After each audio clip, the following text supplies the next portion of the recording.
G'day everyone, Ian Fegan here, also known as Professor Shoelace.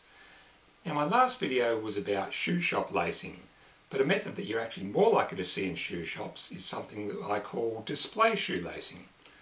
Now this is a method where the loose ends are tucked into the top eyelets and disappear into the shoe, making it ideal for photography and shoe shops and even the occasional sneaker on a t-shirt like this one.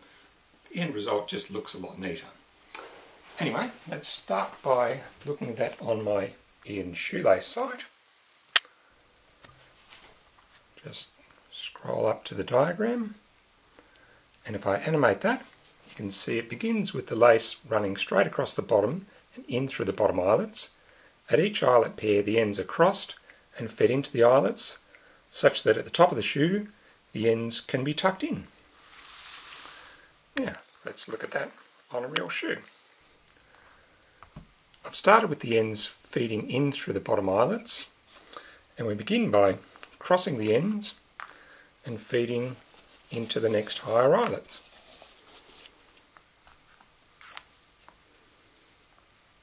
Same on the other side. Again, cross the ends, feed into the next higher eyelet. Same on the other side.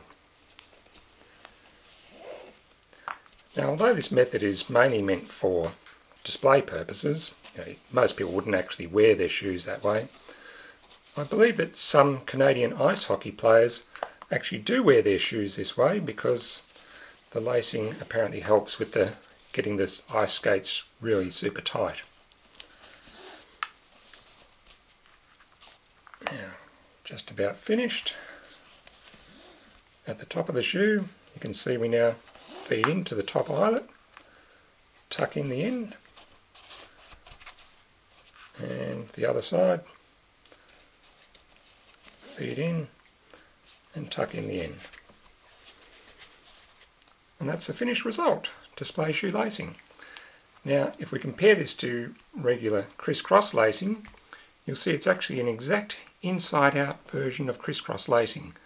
This has the ends tucked in, this one has the ends coming out where they can be tied across the top.